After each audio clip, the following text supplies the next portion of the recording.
Good afternoon, ladies and gentlemen, and welcome to the WAM Masterclass series on DRS and EPR, the journey to implementing circular economy and practical changes that impact consumers and businesses. This is our second Masterclass series together with Circular Learning UK. So before I start, I would have to remind everyone on some housekeeping rules. As the session will be recorded, participants are advised to mute yourself and you are not required to turn on your camera, so you may turn it off. And if you have any questions, please feel free to drop your questions on the chat box, and our moderators will actually help conduct the Q&A session. And if you have any troubles hearing or technical difficulties, please drop your questions or issues on our chat as well. And one of our secretariats will help you. And before we begin, I'll just do an introduction a bit on WMAM. So WMAM, also known as the Waste Management Association of Malaysia, is an association founded in 2005 and is a non-government organization representing professionals, practitioners across all disciplines, including environment, engineering, and waste management. WMAM promotes and encourages the development of high standards of waste management and encourages the collaboration and cooperation between all those involved in the industry. WMAM is also affiliated with the International Solid Waste Association, ISWA, as a national member since 2007. You may reach out to us through our various platforms, such as our website, Twitter account, Facebook, LinkedIn, YouTube, or Telegram. And you may also connect with us through our email if you're interested to know more about WMAM or be part of our association and member.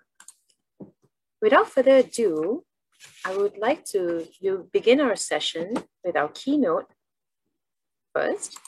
So before, I'll introduce our keynote speaker, Mr. Adrian Hawk. He is the director of VALPAC.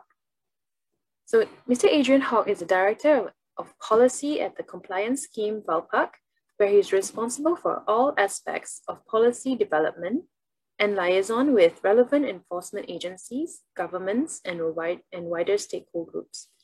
He has also been involved with VALPAC since 1996 and was instrumental in establishing the market-based compliance system for packaging in the UK.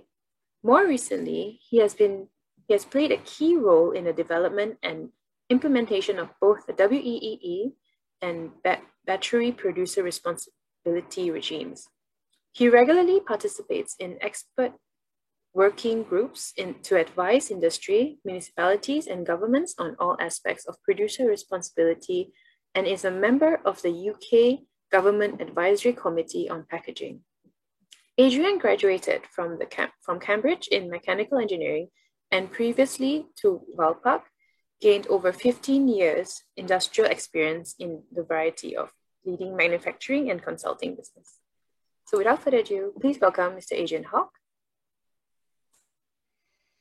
Well, thank you, Ray, and good morning, everybody. Very nice to be here. Delighted to be able to speak to you this morning. I hope that you find what I've got to say useful in developing how you want to take forward producer responsibility and recycling in Malaysia. I'm going to talk for a little while at the start, and then I'd be very happy to discuss any points in more detail or take any questions that you may have after that. So thank you for the introduction. Just to give you a little bit more background on VALPAC to start with, VALPAC is the leading UK producer responsibility compliance scheme, and we've been operating as a private company since 1997. It was originally set up with the specific purpose of dealing with the packaging producer responsibility regulations in the UK, which were introduced at the same time. but since then has gradually diversified as new regimes started, as was mentioned, and the main ones have been waste electrical and electronic equipment that was introduced in 2007, and then producer responsibility for batteries, which was introduced in 2010. We also operate internationally. We don't have direct operations in other countries, but we do help many UK businesses to understand and comply with the requirements that they have in other countries and assist them with registration and data reporting for their export operations. And in addition, we operate the UK's largest database and reporting system for packaging, packaging weights for various products, with literally hundreds of thousands of data items contained in that database. That's called Valpak Data Insights. And to help members and customers further, we offer consultancy services and our own actual recycling services for their business waste as well. Now, the main focus of my talk this morning, this afternoon in Malaysia, is on packaging. But I will be happy to take any questions on other materials, electrical equipment or batteries in the Q&A if you wish. But I'm going to talk mainly about packaging. So before explaining that in a bit more detail, I think it's very important to understand some other elements of the general waste management background in the UK, because the UK has always had a fairly comprehensive regulatory regime around waste management, solid waste management and recycling for many years, even before producer responsibility was introduced. And two important examples I wanted to highlight to you today. One is a very important regulation called the Environmental Protection Act that was introduced in 1990 and gave the government a whole range of powers to introduce restrictions and controls on waste management. It introduced a concept called integrated pollution control. It also had a number of measures controlling waste disposal, and part of that included enabling the government to bring in secondary regulations on producer responsibility at times in the future. So it didn't say exactly how those would work, but it gave the government the powers to introduce those at a later date. And the second really important bit of regulation is a concept that we've had since 1996, which introduced a landfill tax. And this was a tax which waste operators had to pay on any material that was not recycled. So it was sent to landfill. And the idea was to provide an incentive to recycle the material or to put it to other uses rather than to landfill it. And this tax was started off in 1997 at a relatively low rate of £7 a tonne, but has gradually increased over the time. And now, well, last year was at £94 a tonne. So you can see there's a very strong financial incentive to avoid landfill and to put waste material to other uses, including recycling. Just to give you an idea, the impact of that, and I don't have the most recent figures, but in 2001-2, there was 50 million tonnes of municipal waste sent to landfill in the UK. In 2015-16, it was 12 million tonnes. So less than a quarter in that period of time, so a dramatic effect. But we also have regulations in many other areas limiting disposal, about waste treatment standards, waste carriage, site environmental permits, and so on. And this is a very complex area of regulation that gives an important framework within which producer responsibility then operates. And of course, at the same time, we've had a number of measures in place as a result of our membership of the European Union that we've had to comply with. And although that's a bit less relevant, they still nonetheless are important today. So that's the background. A little bit more about packaging specifically then. So packaging, our producer responsibility packaging regime was introduced, as I mentioned, in 1997, and it covered all packaging materials. It covered household packaging and commercial and industrial packaging, and the main material types, so paper, glass, steel, aluminium, plastic, and wood. And the UK system was introduced after similar regimes have been introduced in many other European countries, but differed from those in two important ways. Firstly, the responsibility for meeting the recycling requirements was split amongst packaging producers along the supply chain, so that everybody involved in placing packaging on the market had a defined share of the financial responsibility. So that went from raw material manufacturers who made the packaging material through to converters who turned that into packaging items. It included the fillers and the brand owners who put products into the packaging. And it also included retailers who sell the packaging to final consumers, whether those are householders or businesses. And then the other way in which the system differed from many other European countries was our system has always been a competitive regime from the start, which means that there is not just one single compliance organisation producers have to join, but a number of competing schemes with slightly different offerings, all having to meet the same legal standards and all having to be audited by the regulators to demonstrate that they've achieved that and be approved to operate within the system.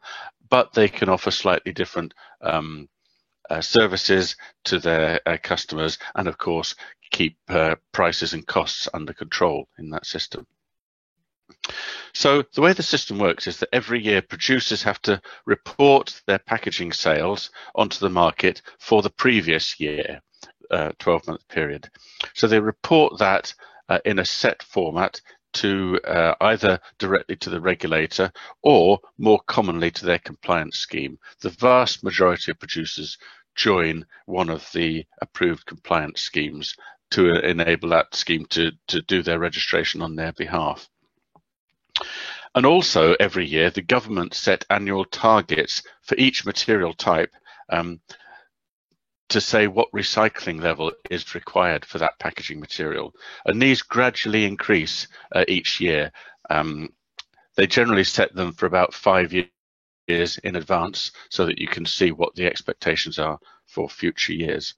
And so those bits of information, the tonnage that producers place on the market and the annual recycling target set by government, enable each producer to calculate what we call their obligation. And that is the financial responsibility that they have for recycling, for financing the recycling of a certain tonnage of each of the material types that I mentioned. And as I said, most producers contract that out to one of the packaging compliance schemes, of which Valpak is the largest. And those schemes help with the reporting and data collation task, which is quite considerable, and then also get the required evidence of recycling to demonstrate on behalf of all of their members that they've met those targets.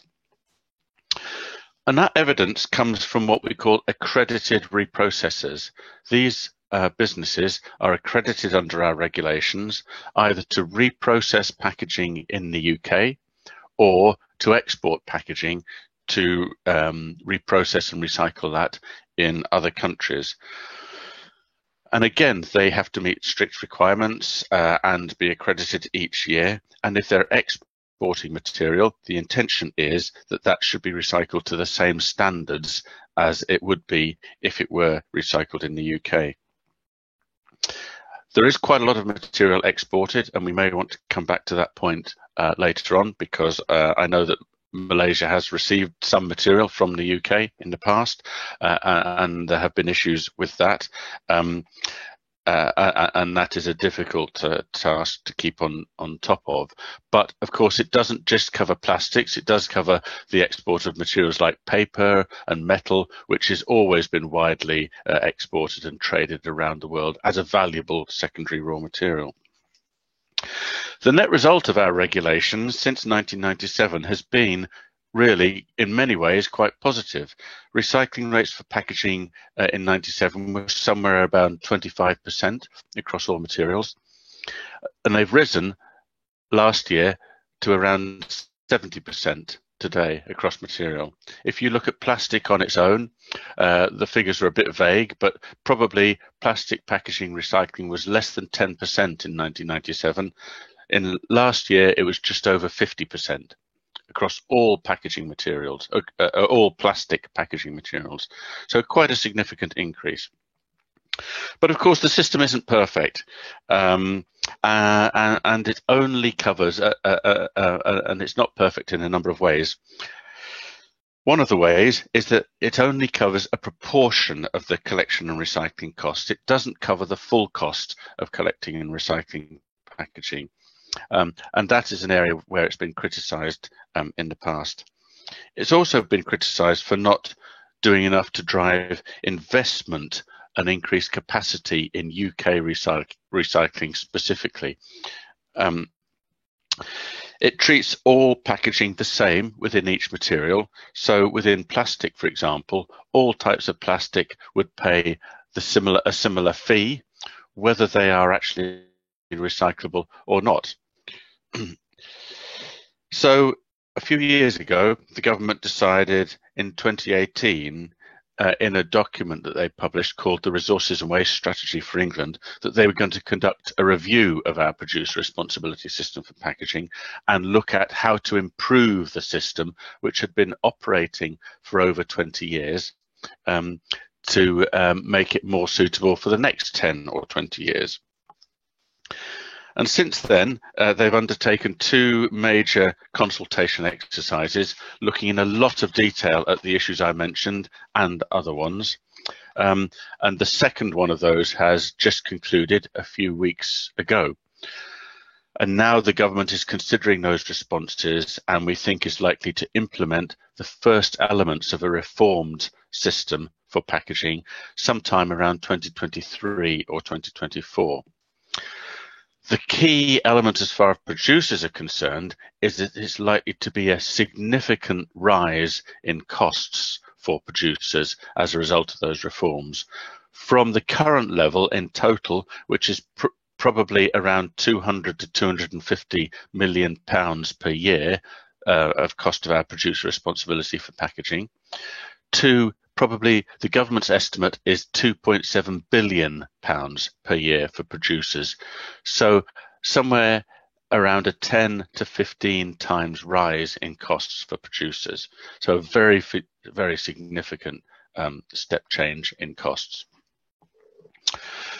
So more than happy to take questions about that in a bit more detail if you wish, but I wanted to mention one other important aspect of our system potentially for the future, which is to say a little bit about deposit return systems. So deposit return systems are often used in countries to help packaging return and recycling, mainly for drinks containers. And it's a system whereby the consumer pays an extra small fee on top of the cost of a drink when they buy that from a retailer.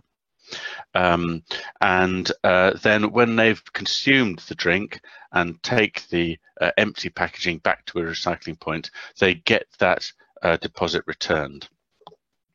Now, we've never had a formal mandatory DRS in the UK, but the government is now consulting on introducing that in parallel with extended producer responsibility for drinks containers. So that could come in 2024 as well. And the Scottish government has already committed to introducing a system in Scotland.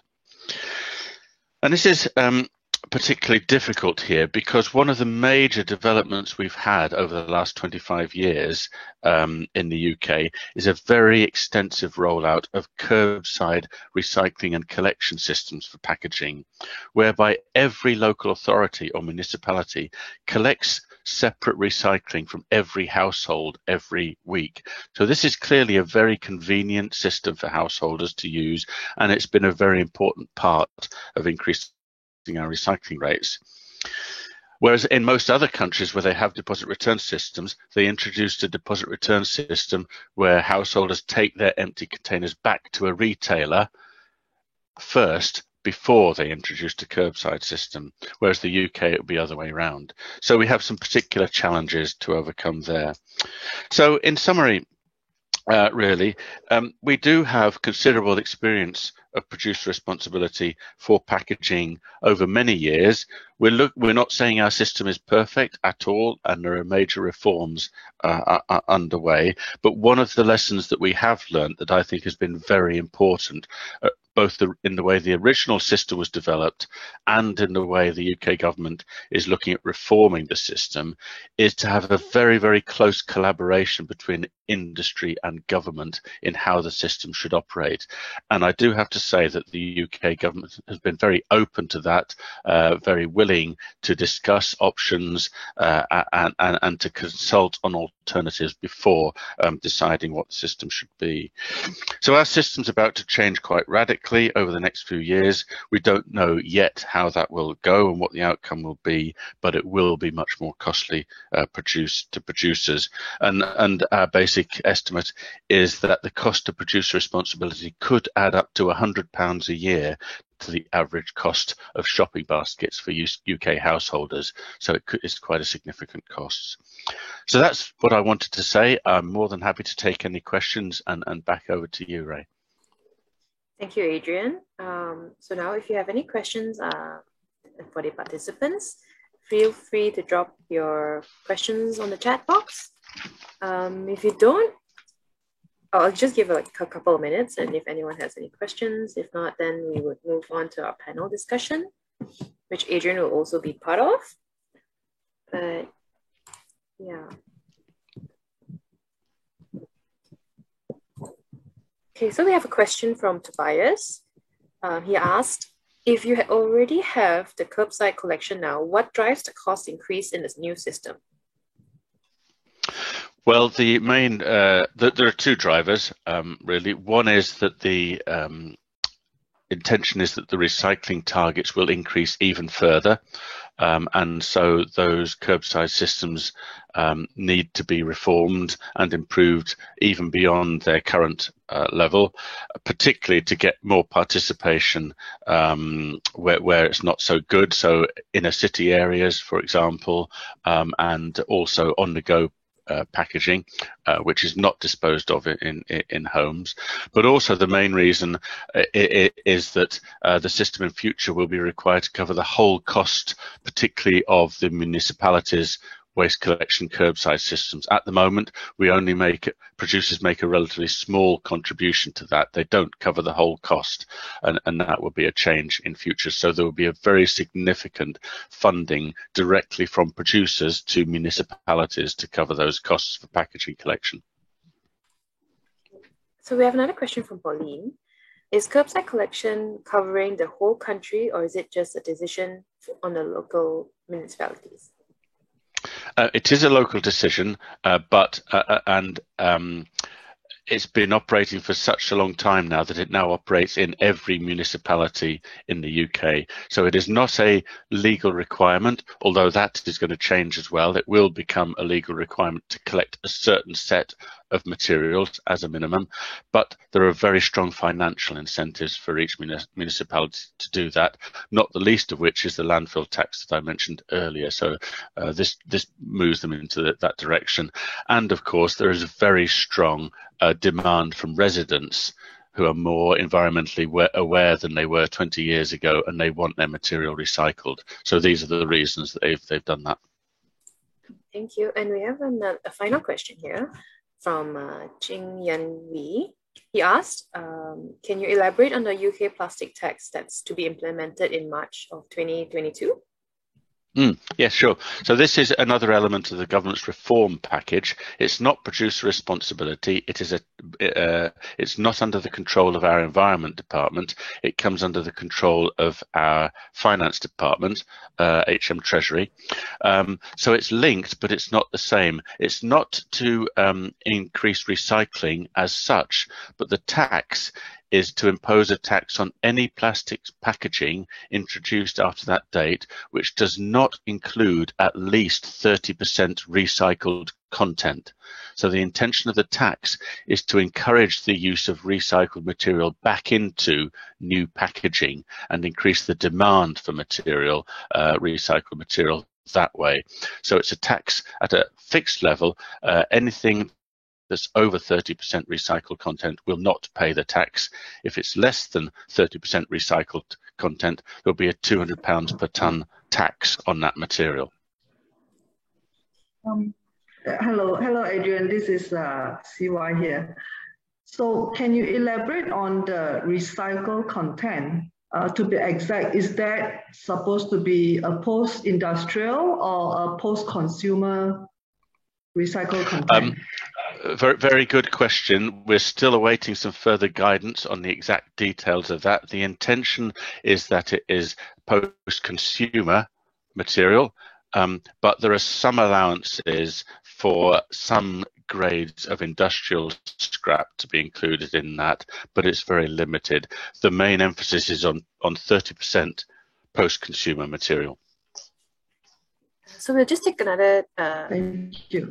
Another one more question here from Nisha. She says, considering Malaysia does not have EPR for plastic packaging currently, would you recommend that we have them now? And which approach would be more favorable for Malaysia, DRS or landfill tax, etc.? Sorry, I didn't hear the first part of that. Given you don't have EPR now. Yeah. Would you recommend we have them now, and which approach would be most favorable for Malaysia, and such as DRS, landfill tax?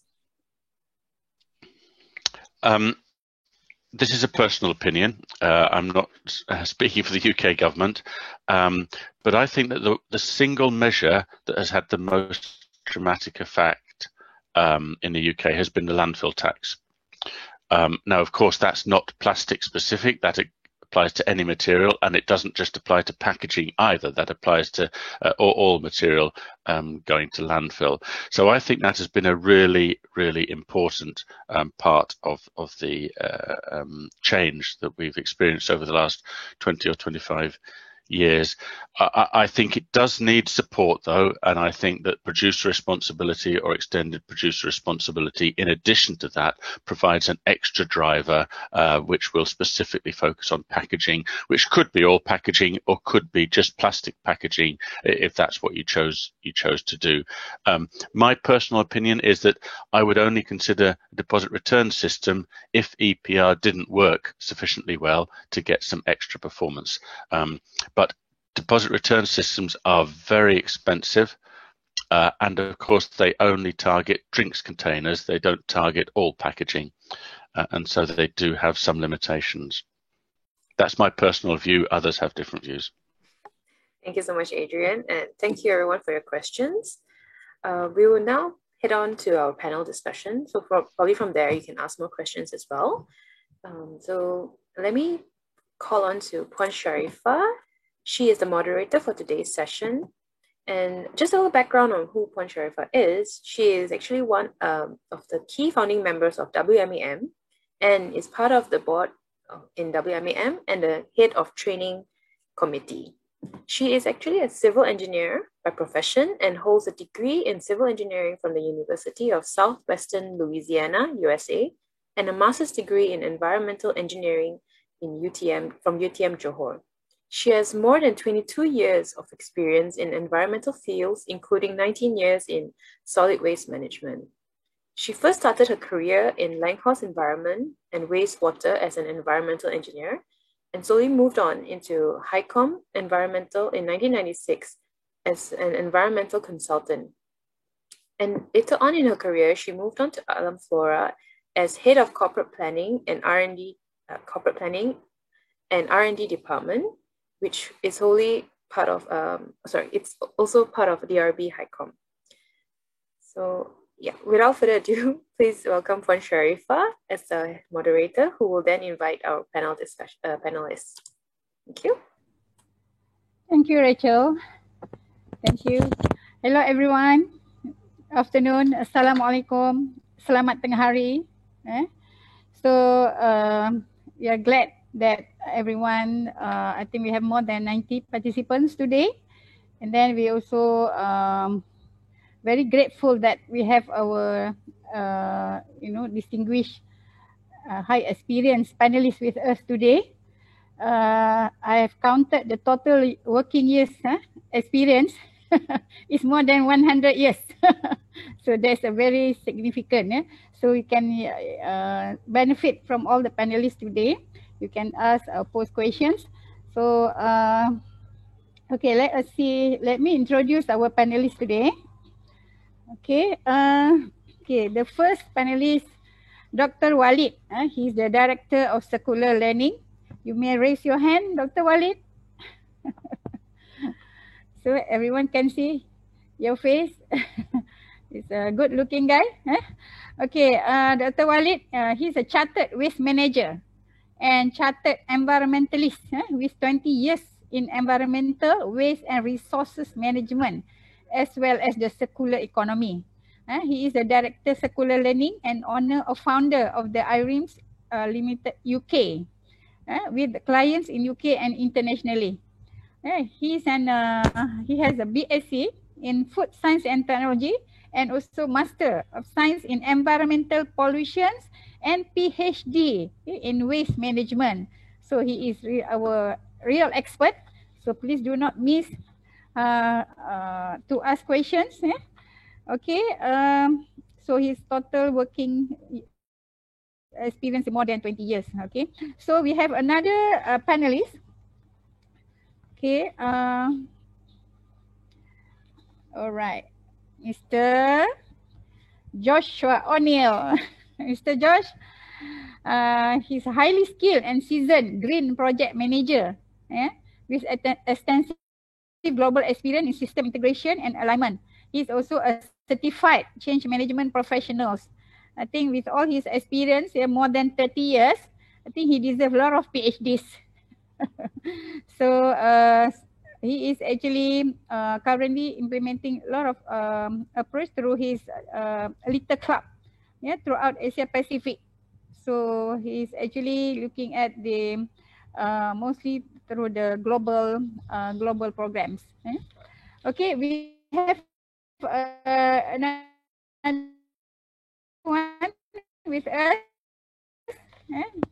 The only Pauline Go. He's the general manager of Maria. Okay, what is Maria? Okay, what is Maria? Okay, let us see. What is Maria? Okay, MAREA. Actually stands for Malaysian Recycling Alliance Berhad. This is actually the first voluntary APR, extended producer responsibility in Malaysia, to push for the post-consumer packaging with recycling in Malaysia. So she's our iron lady. Cannot hear? Is it cannot hear well? Somebody say cannot hear. If everyone can hear me well? Okay. All right. So, Rachel, can you hear me? Okay. Yeah, I can hear you. Okay. I think if maybe Cheyenne Lee, maybe you can log in and log out again. So maybe then, that's all right. Yeah. Okay. Okay.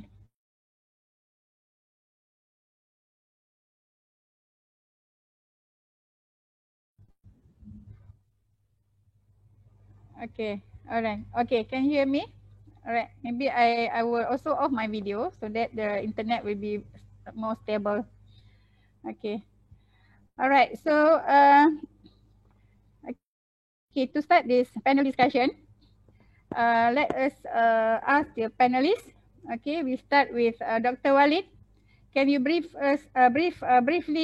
tell us about your organization and what do you do now? Yes, thank you very much, Sarifa. And good afternoon, everyone. My name is Walid Muntasser, and as Sarifa introduced me, I'm the Director of Circular Learning. We are a UK-based training company and development for environmental qualifications, and we work in the UK and internationally. we work on accredited qualification from organizations such as IEMA, the Institute of Environmental Management and Associations, as well as NOCN, and other accredited qualifications as well. We have delivered qualifications in the UK and internationally, like in the Middle East and also in Malaysia. So last year, for example, we have delivered for over 25 participants under HRDF funding to participate from Malaysia, even though during the pandemic, but we managed to do that thanks to the technology. We also can deliver, and we're working with WAMM on training delivery, either short courses in waste management or environmental management, either as a self-study or one-to-one face-to-face or via the internet. So that's basically can be delivered remotely or on-site, depends on your needs and your either your company or your colleagues' needs. So that's in a nutshell who we are and how we work actually in the UK and internationally.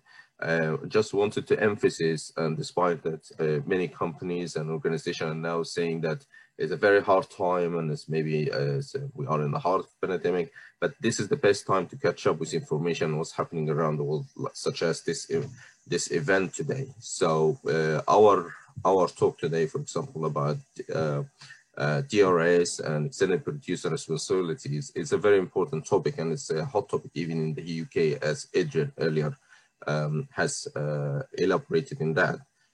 I believe there are more to learn about this, and I believe that Malaysia is starting into the right path of looking into how to implement that. We have already one of the panelists with us, Pauline, who's actually the first voluntary scheme. That's very good to hear about that, because actually this is what you need in Malaysia. It's just the information, which direction you need to go. We also have the other voluntary, so like George, for example, talking about the letter campaign, because one of the things we need to know about whether we're going to do the APR or the TRS, how we're going to actually continue doing this. It's not an easy path, but hopefully in our panel discussion, we elaborate in that and help your organization or working together how we can actually achieve that in Malaysia. Okay, thank you, Dr. Walid. Okay, let's move on to Josh. Briefly about yourself and your organization. What do you do? Terima kasih. Selamat tengah hari. Good afternoon, everybody. Thank you. It's a great pleasure to be here.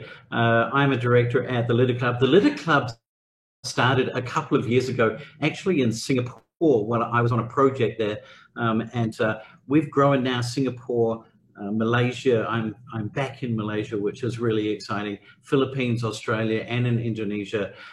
Basically, the MCO has restricted a lot of work that we do, but we are very much an action group. We like to say we're actionists rather than activists. And we actually go out, we get volunteers, organizations, and we do team building events, and we do cleanups and in beaches, rivers, and communities. We help communities with community gardening, anything that evolves around creating awareness as to what we're doing to our environment. We look at it from a slightly different perspective. We don't look at it in the sense of the doom and gloom of all the rubbish that we see in our environment and in our rivers and the ocean. We see it as a celebration that every time that we can get somebody to join us to do a cleanup, we are making an impact, and we realize and understand that it's only a small impact. But we are, I guess, a front organization that helps other organizations collect data and actually utilize what we do to affect policy and to affect change. So it takes all aspects of environmental organizations to actually make an impact all the way through to government policy. We do run an app.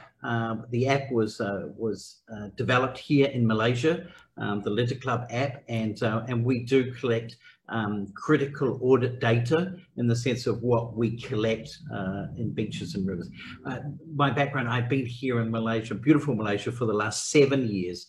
I came here to go scuba diving, and I never left. I was on beautiful Pulau Perhentian, and after I've had a couple of years in Singapore, so almost 10 years in this area of the world. Malaysia is one of the most beautiful countries on the planet, but I was devastated to see the impacts that litter was doing to our reefs and to our marine environment.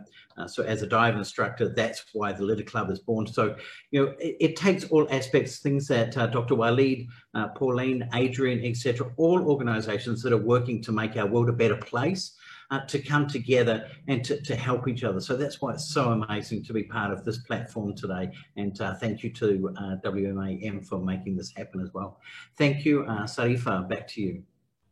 Thank you, Josh. Very interesting. I think after this, everyone can join the Litter Club. Eh? Litters, we make a big dumps in the sea. Correct. Absolutely. And sadly, the MCO has kept us all inside, but we can still go out and we can pick up litterware at any time by ourselves when we're down in a local park, as long as it's not locked down. Yeah. Okay. All right. Next, Pauline, go, please. Yeah, good afternoon. Thank you so much, WMAM, for inviting me to this panel discussion. Thank you so much, Sharifah, for your introduction. So let me share with you who is Maria and what we are here to do. So Maria is very, very new. Maria stands for Malaysia Recycling Alliance Berhad. So we are officially registered on the 4th of January, and myself, I just came on board in February. So my background is 8 years in the investment promotion for Greater KL, Kuala Lumpur, and 19 years in telecommunications.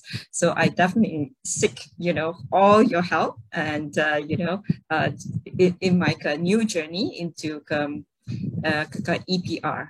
So Maria, we are a voluntary EPR for the FMCG sector. Yeah. So what we hope to achieve is to promote the collection and recycling of post-consumer packaging waste. So namely is the PET bottles, the HDPE containers, the used beverage cartons, and the flexibles. So we hope to also spread the news, about recycling of all this packaging waste, segregation at source by all the household, curbside collection, like what Adrian has said. So in some areas in Malaysia, we already have that. So we hope to work closely with the government, the municipalities and the NGOs, and of course the consumers, the collectors, and also the recyclers to make a cleaner Malaysia. Like our end goal is to make sure that all this post-consumer packaging doesn't end up in our environment or landfill, but go to the recyclers. So this is what we aspire to do. Our 10 founding members are Coca-Cola, Colgate, Palmolive, Dutch Lady, Etika, FNN, Mondelez, Nestle, Spritzer, Tetra Pak, and Unilever. So together with all these like-minded industry players, we hope to clean up Malaysia, and we invite more FMCG companies to come and join us in our cause, to help our environment for our future generation. Yes, Pauline, for our future environment, for our future generations. We do not inherit the earth from our ancestors, but actually we borrow from our future generations. So when we borrow things from people, we have to return it in a good shape or better shape, right? So it's actually everyone's responsibility. It's not just us. It's not just organization. So it's everyone, every one of us. So, okay, we have known our panelists, but I think it's good also to know who are our audience. So I'm not going to let everyone introduce themselves. We have 100 participants here. But what I would like to know is actually what is their level of understanding on, DRS, EPR, circular economy, because maybe those people who are involved in it, you're very familiar. DRS, EPR, but some people they just, what is DRS? What is EPR? So, and also circular economy. So first, I would like to ask the participants here, you can type 1 if they say this is the first time you listen, you heard about DRS and EPR, or you must have a very basic knowledge on circular economy. You can type 2 if you have heard it before, but you're not sure how to go about. I mean, how do you can get involved in it? And number 3, if you are doing maybe a lot of research in it, you're really aware of it, but you maybe as an organization or as an individual, you cannot do much. You're only aware, but you cannot do much. Okay, I would like you to type now 1, 2, or 3. So let us see. The panelists also can see the chats here so that you know what kind of answers that you're going to give later on. Yeah? Okay, so we have lots of 1, we have 3, 2, we don't have 2. Oh, good. So we have a lot of 1 here. So means it's so this session we can treat it as awareness, but at the same time, I think there's some people with 3. We may, you can ask questions so that we can increase the level from 1 to 2. Those people with 1 can increase to 2. And then also we may, it also help us to organize in future based on our participants' requirement. So any more? 1 for new, for beginner. You want to learn, you want to know what is DRS, what is EPR, how does it contribute to circular economy. Okay, so maybe in that case, since there were so many, I think mostly 1, so we can straight to the questions to all the panelists. So we can start with Walid, Dr. Walid. What is your thoughts on the EPR and DRS? A very short one, That's very interesting, and just to adding what Adrian this morning thankfully has already highlighted. Let's put it that way: when you buy something, let's say you buy a can of drink, or you buy, for example, that's a simple one single material like a can of drink made of metal, or you buy a mobile. In the end of the day, as a consumer, you don't know what is that made of. You just wanted the product, and you want to drink that drink, or you want to use that mobile, and that's it. What happened when you finish with that product or with that material? This is where comes the extended producer responsibility. And the reason for that is that basically, when you buy something, you wanted the product in that to consume it, but you actually don't know how this is what's made or what made of, because you're not involved in that, or maybe that's not your major interest, unless you really wanted to know the chemical of Coca-Cola, for example, or the chemical, or what's the component of the mobile phone and what's in that. Who really know about this is the manufacturer or the producer themselves, because they know what they put into that material and what that product is made of. So if we talk about the simple material, like for example, a can of Coca-Cola, for example, they know it's made of metal, like aluminium, for example, and they know that they can do this, and therefore it's easier, or they can direct you to recycle, or already there is a recycling scheme either from your household or from, for example, near the local shop and so on. But when it comes to other material like electronic waste, the picture becomes more complicated. And therefore, the EPR is not a burden on producers, actually. It's helping them to understand what they are producing, but also helping the consumer to work with the producer to gain this material back. Because we're talking about what we say, the circular economy, meaning that we are keeping all these material we're using to produce the material and the products and even the services back in the cycle. So it doesn't being wasted or sent to the landfill or going somewhere in the ocean like plastics, but we actually gain that material back again. And therefore, the best person or the best organization is the producers, because they actually know where they put that from, how hard it was to get these resources in the first place, and how much it cost them in terms of energy, labor, water, and other resources to produce that material. So talking about, for example, like complicated things like, for example, computers, we're talking about more than 200 minerals and materials has been implemented already in a mobile phone or a computer, for example.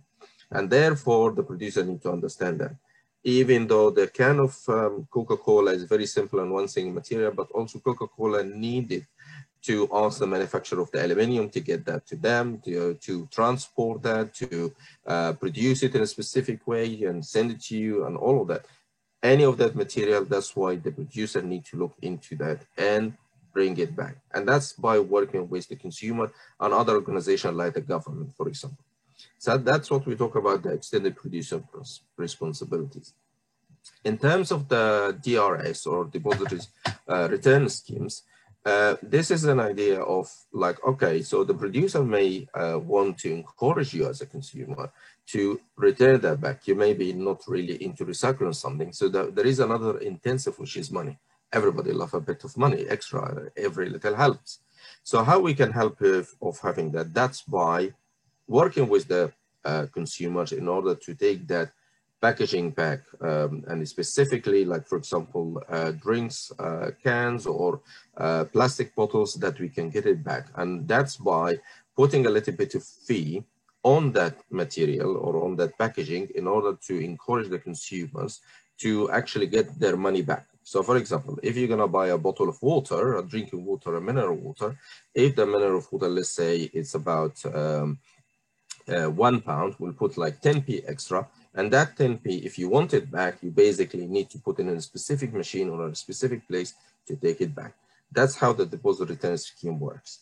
And it works in different countries and in different ways. So for example, in Poland, in some of the drinks, the glass one, you actually, within the supermarkets, you go there and you can exchange and you don't pay extra for that glass because you actually bringing back the bottles, the drinking bottles back to the shop. And therefore, you are actually not paying. You pay the first time when you buy that drink. In Finland, for example, all people, when they go to shopping, when they come back, before they go into the shop, there is a place where they actually can deposit based on the material with the barcode, and they actually get the funding back, and they can use that money to shop again. So the money is still within the set. Now, the DRS is not as simple as it say, and as Adrian was saying, it does work in some places. It depends about a couple of things, which we will hopefully discuss today. It depends about the regulations, economics, and behavior. These three pillars are the success once you establish them right. And I believe that will be something will be interesting to see in Malaysia as well. Once you establish these three pillars, any system, whether it's an APR or a DRS, will work correctly. Back to you, Sanifa. Thank you. Thank you, Dr. Walid. You know, I think if I give him the, the space, he won't stop. Okay, let's listen from Josh.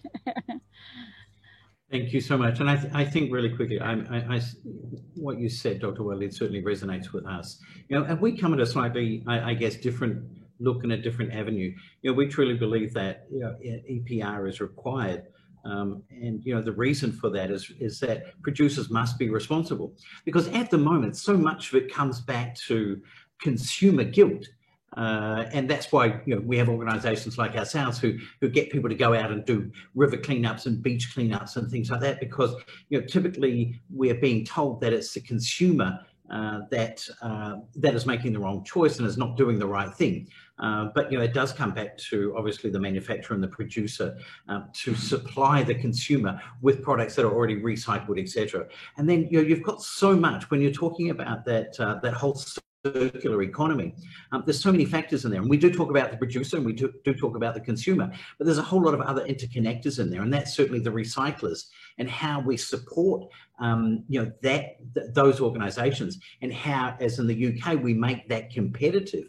So how are we actually turning, you know, especially our terminology when we talk about waste, trash, litter, etc., how we change that terminology into changing it to a resource. And by making, by utilizing, I guess, EPR, but certainly DRS, where we're utilizing DRS as a mechanism to actually drive value into something. So we start using a different terminology. It's no longer waste that goes to a landfill, as they see with the DRS system in Germany. People go and look in the rubbish bins and actually take bottles, cans, etc., out of those, and that pays for their grocery bills. You know, that's cash sitting in a can. Here, a little bit different, but we try, and that's why we don't push the consumer guilt. onto people here. We talk more about celebration of what we do, and we really focus on Gotong Royong. Adrian and Dr. Walid, which means community pride. And that's really about what we're trying to do, is make people proud, because there's psychology involved in litter. If we have a lovely clean space which has great waste management and everything looks beautiful, people tend not to litter. And if we move into an area where there is litter, gradually as more and more it starts to look messy, people then use the excuse of, well, it's only my little bit contributing to this. Somebody's already done it before. I have the right to do it. And that's the whole, eat in your car and pull up on the side of the road and just dump it out on the side of the road. So we're trying to really promote and get back to that whole community pride and looking after our community. But a couple of points, and I'd love to just push them towards Adrian for maybe a little bit later in the discussion, is around how we do support our recyclers as part of the circular economy. And the other thing is how you guys overcome the sorted source. So when you've got so many different types of recyclable product, people just go, I have no idea how to recycle or where to recycle or what to do with that. How you overcome that contamination and have a very positive kind of sorted source involved in the EPR. So sorry, back to you. Sorry to chat a bit too much. Yeah, I think you have so much to share, more than 30 years. So maybe we will have another session for you, 2 hours. Okay.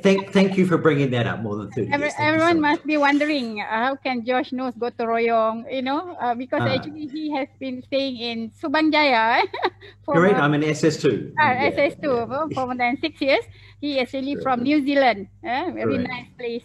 Okay, maybe next person, Pauline, please. Thank you. Hi. Yeah. So, like we say, we are voluntary EPR. So EPR is extended producers' responsibility. So as producers, we want to be responsible for the end of life of our product, which is the packaging material, or the packaging material waste. So we hope to achieve packaging circularity if possible, right? So from packaging to packaging, but for some of the material, unfortunately, it cannot be turned back into RPET or RHDPE, or recycled PET or recycled HDPE. Then we need to look at possibly cycle or down cycle. Right. So what we want to achieve at the end of the day is to make sure that all this packaging doesn't, go into our landfill, right, or our rivers or ocean. So it can be recycle, upcycle, downcycle. Yeah. So this is the EPR, that we are hoping to implement in Malaysia, right? And I think there was a question on, I think by Josh, about how would the consumer know, right? What is recyclable, what is not recyclable, and how to distinguish. So in Malaysia, actually, we already have an act for segregation at source. So it's called waste segregation at source. So some of the states in Malaysia has already, abide to this. So by right, the households are educated into, what they need to put in a separate bin for the concessionaires to come and collect from their households every week. So if you go to JPSPN website, you can find the booklet, and in the booklet, they will tell you, what are the recyclable items. Of course, these are the plastics, the papers, the aluminiums, and I think there is a glass also, but there is no wood, right? Like what Adrian had said, in UK, you have another category for wood. In Malaysia, I think we are looking at these 4 major items for recyclability. So I think on the DRS, all of them have said so much. I don't have to say about DRS anymore. All right, thank you. Thanks, Pauline. I think you're mentioning on the separation at source. Yes. Actually being introduced in Malaysia for the states who are involved with the Act 672 under the privatization program. That's right. So I think it has been implemented in Kuala Lumpur, Putrajaya, on the southern states like Johor, Malacca, Negeri Sembilan, and also northern states, Kedah, yeah, Perlis, and as well as in Pahang.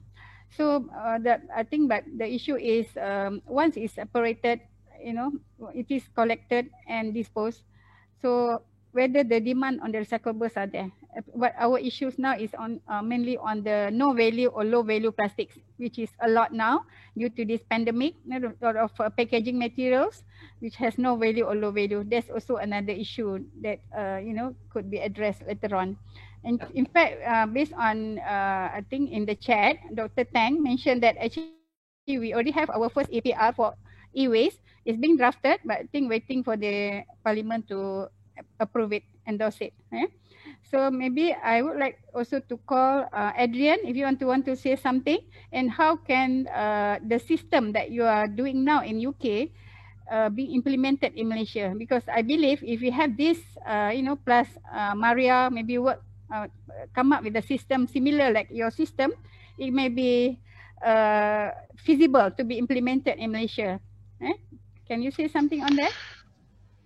Well, I can, although I don't pretend to have any detailed knowledge of how waste management works in Malaysia at the moment. And I do think it is very important that the system, any system you do put in place, takes account of the local situation, the local culture, the local practices, and the local expectations.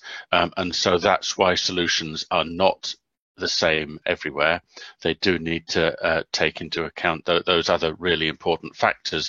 And so I think that whilst the objectives may be similar, to improve recycling, to improve separate collection, and to improve the environmental and sustainability aspects of packaging, that the details of exactly how that's done will vary with circumstances, and that's why I say that I would suggest that the best way of doing that is for a joint cooperation between industry, municipalities, other organisations, NGOs such as Josh's to be involved, working with governments to develop the best overall situation for your particular circumstances.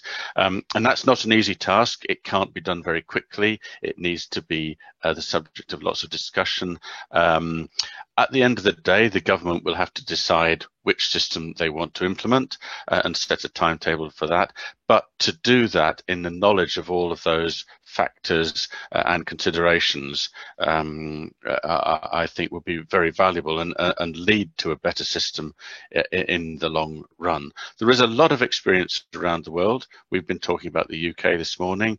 Other European countries have a lot of experience. Some US states do, Australia as well, of course, nearer to yourselves, and many other parts of the world as well. So I would advise learning as much as you can from those implementations.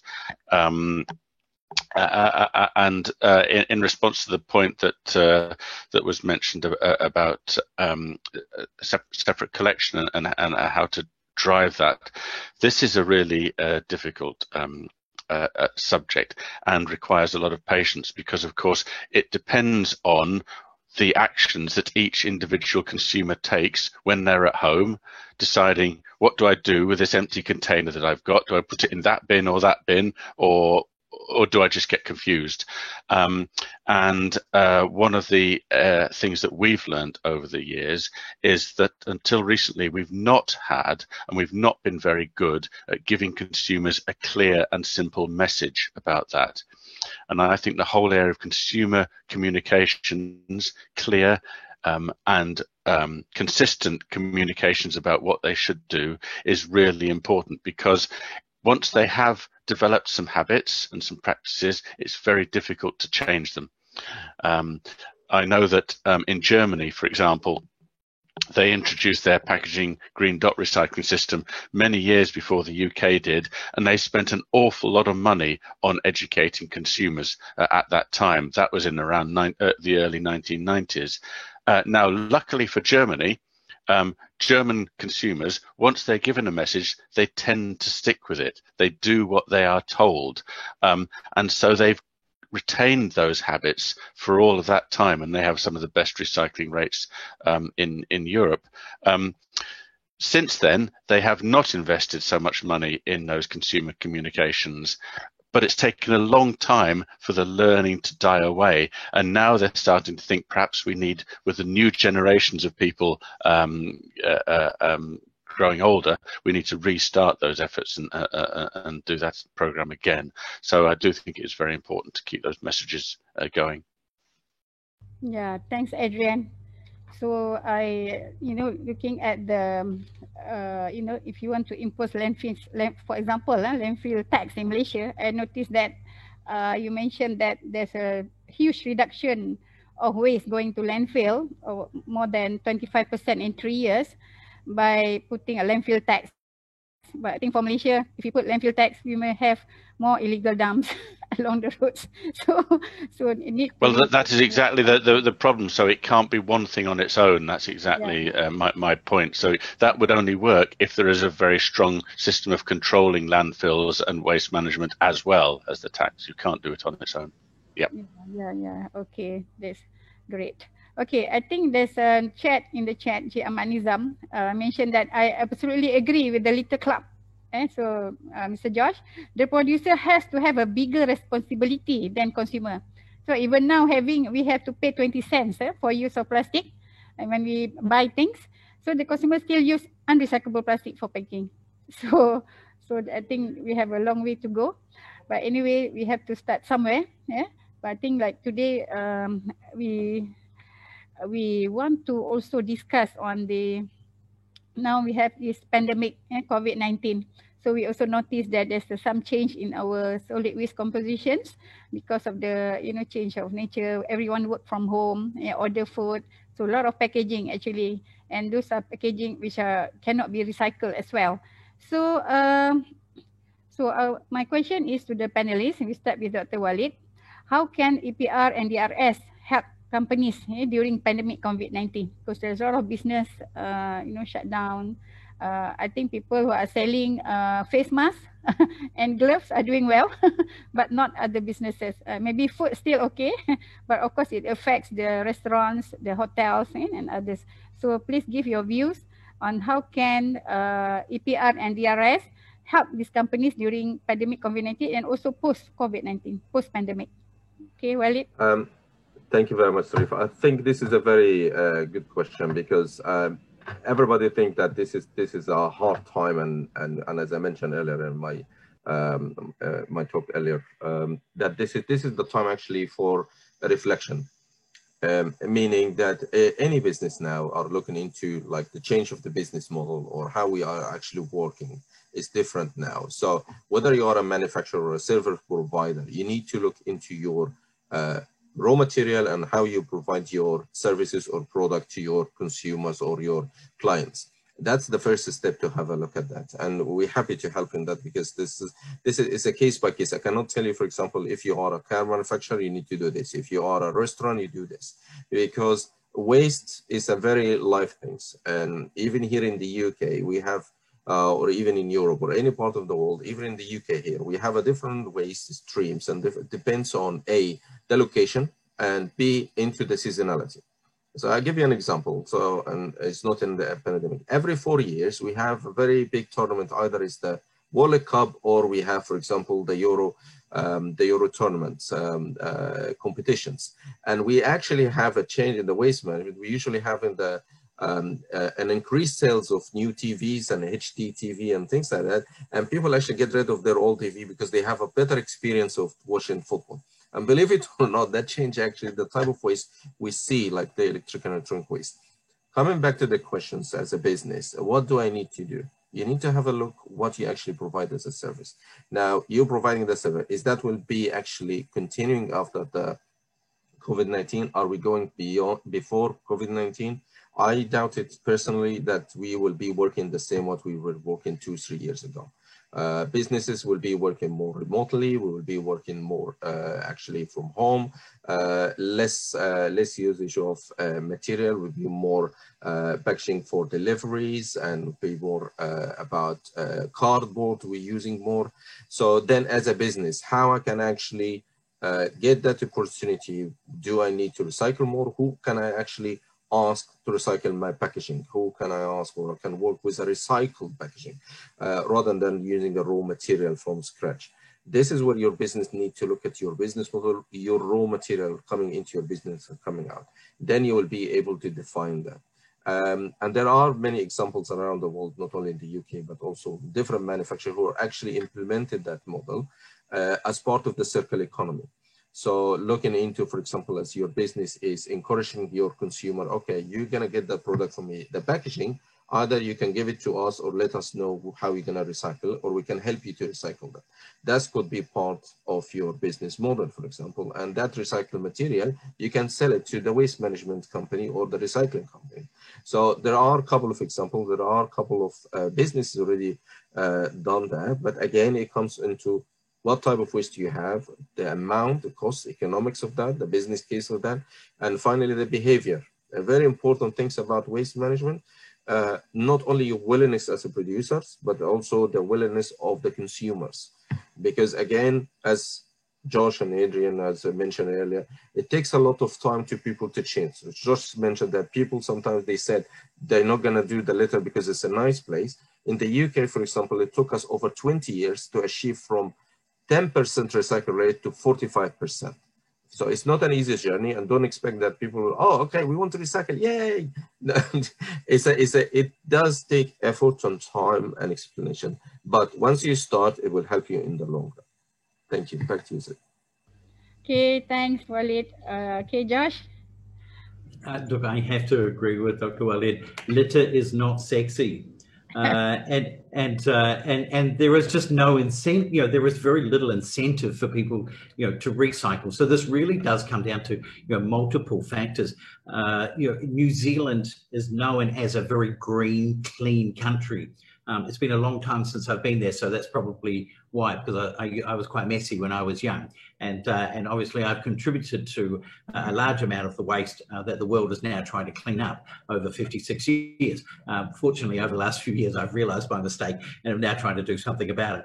You know, but New Zealand says 100% pure. This is the largest tourism advertising campaign and the most effective that's carried on for like 20, 30 years. And, you know, when I was a kid, we had our recycling boxes out the front of our house, and we were recycling back then and splitting paper and glass, etc., into that. So it takes a long time to change what's happening, and it will take us a generation to really turn this around. But I think, you know, we're on a knife edge here, and I'd like to point out there was a comment by Elsie Thing in here.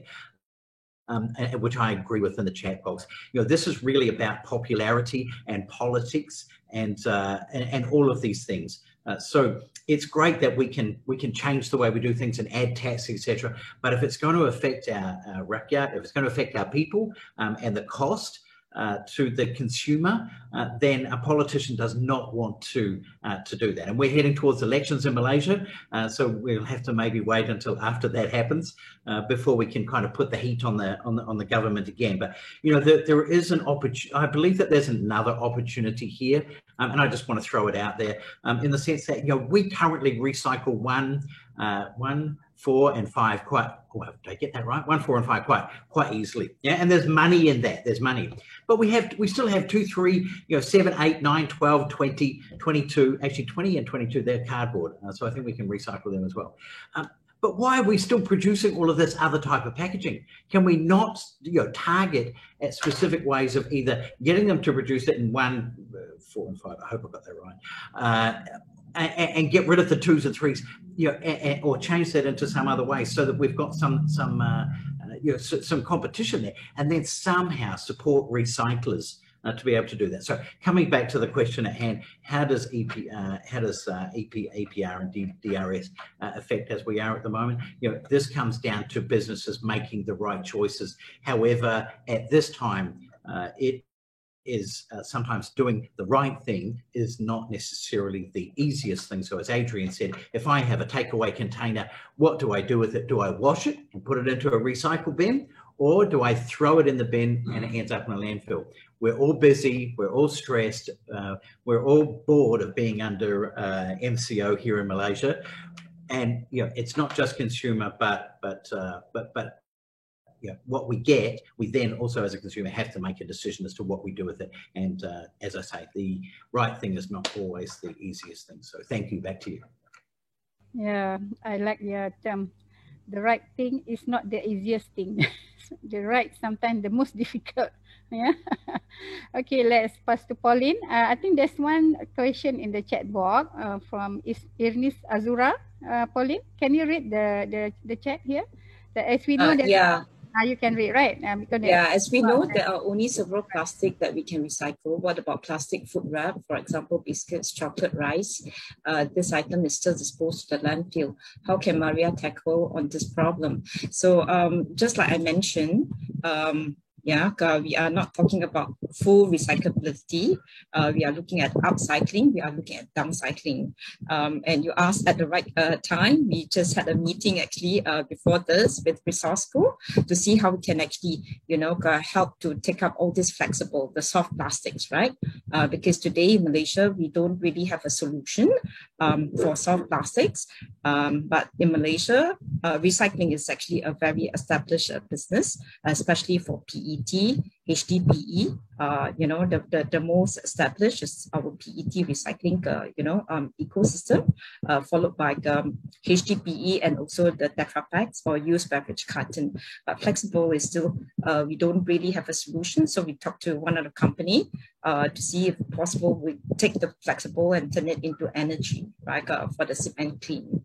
So in other countries, the flexibles, there is a technology to use the flexible for road tarring, or strengthen the roads and things like that.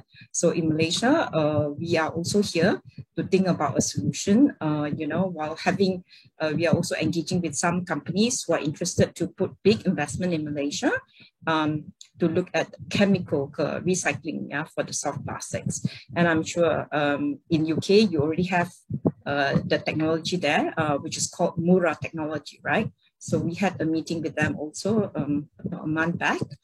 They are using high temperature, right, to solve the flexible problem. Maybe Adrian can share more on that as well. So in Malaysia, maybe for the first step, we have to look at downcycling first, instead of recycling for the flexibles, that she mentioned in the post just now.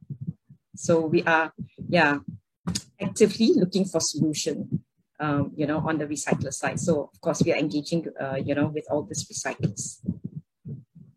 Maybe you want to share something there, Adrian, on flexibles?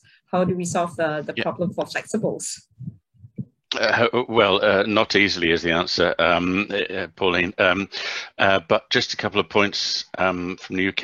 You're right. There are technical developments which are going to help with this in the future. Chemical recycling of plastics is one of those, but of course many flexibles can still be mechanically recycled, providing you can collect them in a suitable format even now. And so that's the reason that one of the measures that we are planning to introduce is to bring flexible packaging into curbside collections in future. They're not generally in most municipalities at the moment.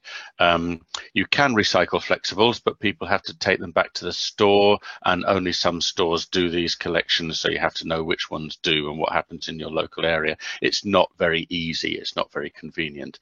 So the idea is that those will be collected by municipalities in future for recycling.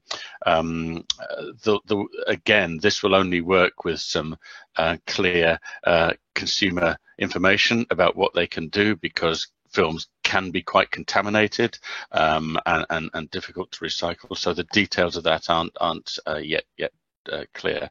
But there's a lot of interest in flexibles recycling, and I think it will be increasingly important in the future, particularly on the consumer side. Of course, there's already a lot of flexibles recycling on the industrial side now. That is recycled to quite high rates. Transit packaging and so on is already recycled, and that's quite a valuable material. I wanted, if I may, just to mention a couple of other points which occurred to me whilst other panelists were talking, because of course dealing with the problems that you've been talking about recycling, about litter, and about waste, there's not one solution that will fix those problems. It has to be a whole range of solutions. So, for example, even if you introduced a comprehensive EPR system, that wouldn't solve litter. A deposit return system for drinks containers, even if it gets 90% collection rates, will not solve litter on its own. There would still be litter because they're different problems. People who are interested in recycling and want to do the right thing generally are not the same people who cause litter. Litter will show up even if it's a tiny proportion of the total packaging, even if it's less than 1%, there will still be litter.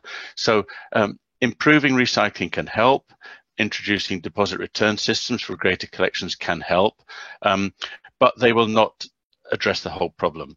If you have deposit return systems for drinks containers, people can still litter other types of packaging, snack food packets, confectionery, burger boxes, coffee cups, whatever else that these ignorant people throw out of their car windows will end up in a hedge or in a river. And so there has to be some other measures, whether it's education or indeed enforcement as well, in order to deal with those problems. So I think it's important to look at a range of solutions and not expect one measure to deal with everything. Yeah, okay. I think it's interesting, but we don't have much time. We have only 8 minutes left, so I would like to everyone to sort of share how do we relate with the Industrial Revolution 5.0. I pass to Walid. Okay. Thanks, Sarifa. This is very interesting because especially now with we're sitting from the UK and we have Malaysia and we are talking through Zoom. That if somebody told me that about 10-15 years ago, I wouldn't believe that, to be honest. And that's also related to waste and the material we use. If you think about 10 years ago, we didn't use a lot of packaging. We used a lot of our cardboard. We used a lot of paper to print and do everything on paper. Now we use a lot of things. We don't print that much. Another things, for example, as a consumers or business, how they work, we don't use large hard drive, everything in the cloud.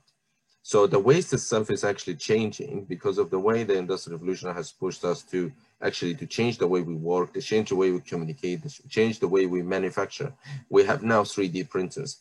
So I would say the Industrial Revolution or the new revolution will actually impact on the waste. It will impact on our behavior. It will impact on our manufacture.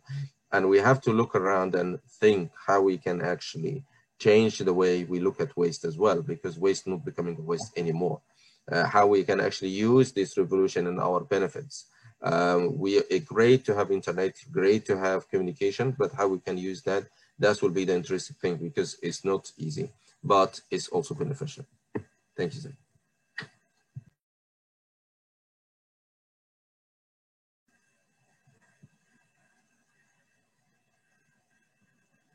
Sorry, back to you. Sorry if I wasn't clear. Okay, sorry. Okay, now Josh, please.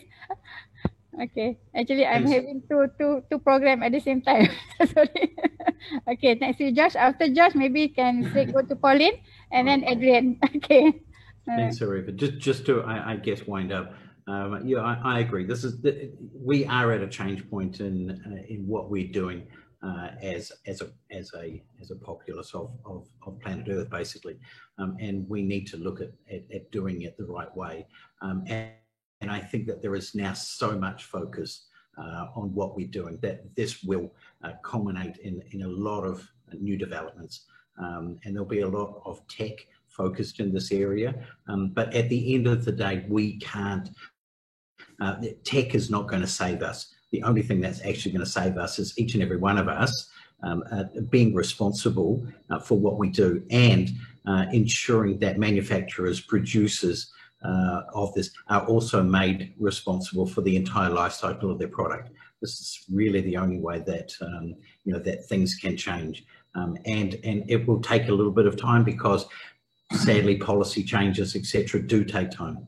But at least we are working now in the right direction, and I think tech in a lot of places will help us. So, thank you. Over to you, Pauline. Yeah, thanks, Josh. Yeah, I think I agree with Dr. Walid there. That we have 3D printers, and there are so many startups looking at how to turn waste into something else. We are talking to one startup here who told us that they are collecting all the PET bottles, and they want to turn them into small souvenirs that they can sell for a cost.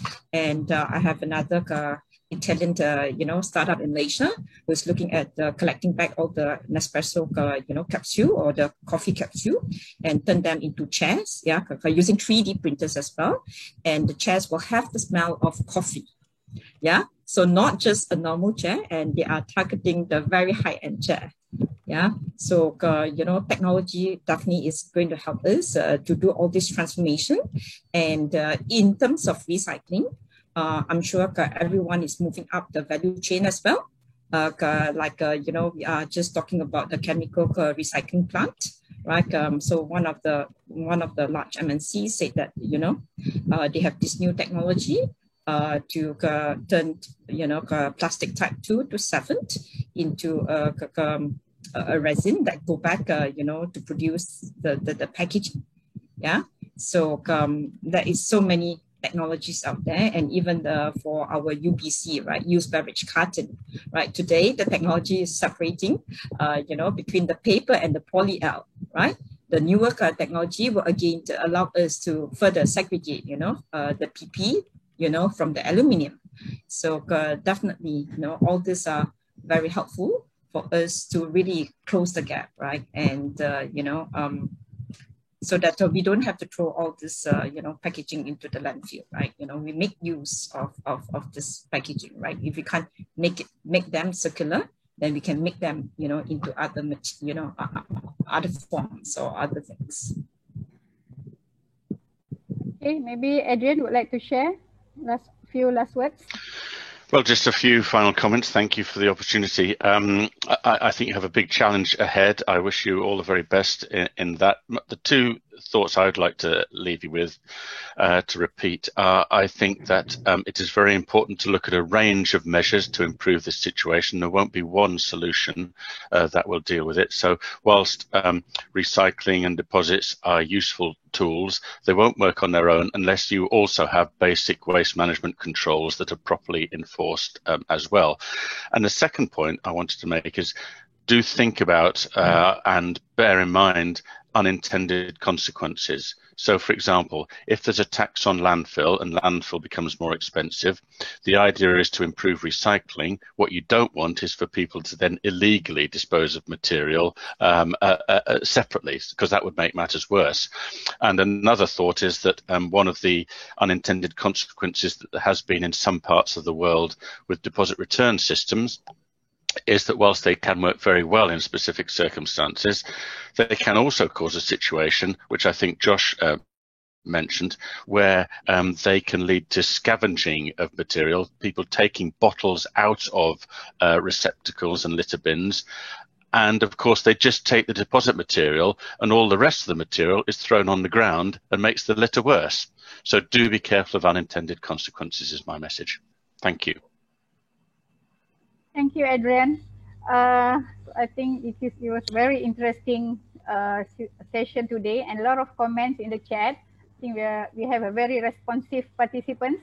I think more people would like to know more. So I think maybe after this, when we'll organize more sessions like this. So we have a great speakers, more than everyone more than 20 years experience. So I think we are really grateful that you're willing to share your experience. I think you're very passionate in this. Everyone is very passionate. So I think if you can implement the separation at source, get the materials being separated, means we can have the volume to set up a system or technology. For example, our low value and no value plastics, actually there is value to that plastics. you can convert that into diesel or into other materials, right? So, but if you don't have volume, you cannot, we cannot start anything. So a few words, I think, for Maria, what they are doing is recycle, upcycle, and downcycle. So I think that's also a good topic in future. And then actually how we can benefit from the UK experience. So, you know, Malaysia could at least start a few steps to move towards that. Okay, so I think it's already 4 o'clock. Maybe we can take group photos. Yeah, everyone, let us show appreciation to all the speakers by typing 3. Everyone go to 3 now. Please type 3. Show your appreciation to the panelists. And you like the session, you also would like to have more sessions after this. So stay tuned. Rachel will disturb you more. We'll send you a lot of, reminders and also our future programs. We will have also specific programs by our panelists. So if you have any special interest, you can also contact Rachel at WMAM. So let us have a group photo, Rachel. So can everyone on your video? So we have 93 participants now. Thank you for staying. Yeah, if you can turn on your videos, if you want to, take a picture, and then I will screenshot it. Thanks, everyone. Yeah, so we'll go back page by page because now it's page 1. Pages all together. Yeah, because there's 3 pages right now, so. So keep smiling. So it's okay. Yeah, whoever turned on the camera, I'll just print screen now. Page 1. Okay, give me a sec. Okay, maybe Rachel will... Page 2. We will also share these photos in the website. Yeah, page 3. All right. All right. Thank you, everyone, for joining. Thank you. Hope to see you all again. Yeah, hope to see everyone again. Thank you. Stay safe, everyone. Take care. Stay safe. Okay, thanks. Bye. Thank you. Bye. Goodbye. Bye. Bye.